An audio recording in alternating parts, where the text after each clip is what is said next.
Friends, आज हमारा chapter first है स्वतंत्रता के समय भारतीय अर्थव्यवस्था, जिसमें फर्स्ट पॉइंट है ब्रिटिश शासन के अंतर्गत भारतीय अर्थव्यवस्था का औपनिवेशिक शोषण। ब्रिटिश शासन के अंतर्गत भारतीय अर्थव्यवस्था औपनिवेशिक शोषण का शिकार हुई थी, जिनका वर्णन हम निम्न कथन द्वारा कर सकते हैं। फर्स्ट पॉइंट, कृषि क्षेत्र का औपनिवेशिक शोषण। कृषि का शोषण भू राजस्व की जमींदारी प्रथा द्वारा किया गया, जिसके अंतर्गत जमींदारों को भूमि का स्वामी घोषित कर दिया गया था। इनको भू राजस्व के रूप में सरकार को एक पूर्व निर्धारित राशि देनी होती थी और उन्हें यह भी स्वतंत्रता प्राप्त थी कि वे भूमि को जोतने वाले किसानों से जितनी भी चाहे राशि वसूल कर सकते थे। इस प्रकार कृषि के विकास के लिए बहुत ही कम कोई निवेश होता था या फिर निवेश होता ही नहीं था, क्योंकि किसानों के पास कोई अधिशेष बचता ही नहीं था जिसे वह आगे कृषि में निवेश के रूप में कर सकें। सेकंड पॉइंट, औद्योगिक क्षेत्र का औपनिवेशिक शोषण।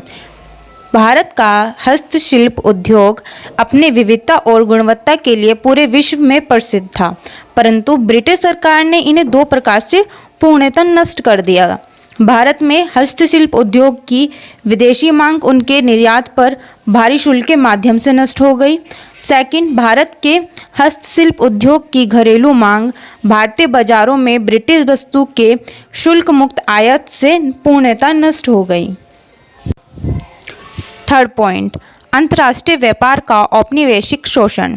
विभेद मूलक प्रशुल्क नीति के माध्यम से भारत के अंतर्राष्ट्रीय व्यापार का शोषण किया गया, जिसमें ब्रिटेन में औद्योगिक जरूरतों को पूरा करने के लिए भारतीय कच्चे माल का शुल्क मुक्त निर्यात किया जाता था। भारतीय बाजार में ब्रिटिश वस्तुओं की मांग का विस्तार करने के लिए ब्रिटिश वस्तुओं का शुल्क मुक्त आयात किया जाता था। अतः अंत में हम कह सकते हैं कि अपने औपनिवेशिक शोषण के कारण भारतीय अर्थव्यवस्था गतिहीन और पिछड़ी हुई बन गई थी। अब हमारा सेकंड पॉइंट आता है स्वतंत्रता के समय भारतीय अर्थव्यवस्था की विशेषताएं। पहली विशेषता है गतिहीन अर्थव्यवस्था। स्वतंत्रता प्राप्ति के समय भारतीय अर्थव्यवस्था पूर्ण रूप से एक गतिहीन अर्थव्यवस्था थी। गतिहीन अर्थव्यवस्था उस अर्थव्यवस्था को कहते हैं जिसमें आय में बहुत कम या फिर कोई भी वृद्धि नहीं होती। जैसे 1860 से 1925 तक प्रति व्यक्ति आय की वृद्धि दर केवल 0.5% प्रति वर्ष तथा 1925 से 1950 की अवधि तक यह 0.1% ही प्रति वर्ष थी। अतः इसमें बहुत ही कम वृद्धि हुई थी हमारी अर्थव्यवस्था में। अब सेकंड विशेषता हैगी पिछड़ी हुई अर्थव्यवस्था। स्वतंत्रता प्राप्ति के समय भारतीय अर्थव्यवस्था एक पिछड़ी हुई अर्थव्यवस्था थी। पिछड़ी हुई अर्थव्यवस्था वह अर्थव्यवस्था होती है जिसमें प्रति व्यक्ति आय बहुत कम होती है। पर्याप्त भोजन, वस्त्र और निवास के बिना जनसंख्या का अधिकांश भाग बहुत गरीब था तथा यह पूर्णतः बेरोजगारी यहाँ पे व्याप्त थी। तीसरी विशेषता है कृषि का पिछड़ापन। देश की कार्यशील जनसंख्या का लगभग 72% भाग कृषि में लगा हुआ था, परंतु सकल घरेलू उत्पाद मतलब जीडीपी में इसका योगदान केवल 50% ही था। निर्वाह के लिए खाद्यान्न उत्पादन मुश्किल से पर्याप्त था। 1947 से 48 में ये मात्र 527 लाख टन दर्ज किया गया था। अतः हमारी कृषि बुरी तरह से पिछड़ चुकी थी स्वतंत्रता प्राप्ति के समय। चौथी विशेषता है औद्योगिक पिछड़ापन। यह इस प्रकार समझा जा सकता है जैसे देश में आधारभूत और भारी उद्योग की वास्तविक कमी थी। मशीनों का उत्पादन लगभग ना के बराबर था। छोटे पैमाने के उद्योग और कुटीर उद्योग लगभग नष्ट हो गए थे। अपनी पूंजीगत वस्तु की आवश्यकताओं के बड़े भाग के लिए भारतीय उद्योग पूर्ण रूप से ब्रिटेन पर ही निर्भर करता था। पांचवी विशेषता है अनियंत्रित निर्धनता।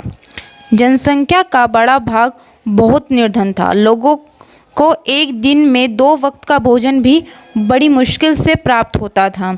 उनके पास निवास और वस्त्रों का अभाव था। यह अधिकांश व्याप्त बेरोजगारी के कारण था।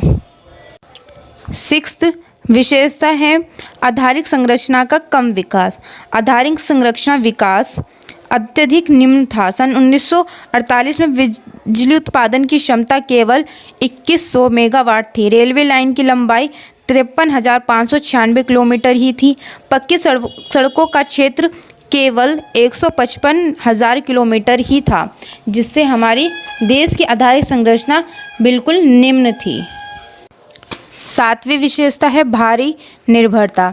देश की मशीनरी और उत्पादन के अन्य उपकरणों के लिए आयात पर निर्भर करना पड़ता था, जैसे सिलाई मशीन, दवाई, मिट्टी का तेल, साइकिल इत्यादि का विदेशों से आयात किया जाता था।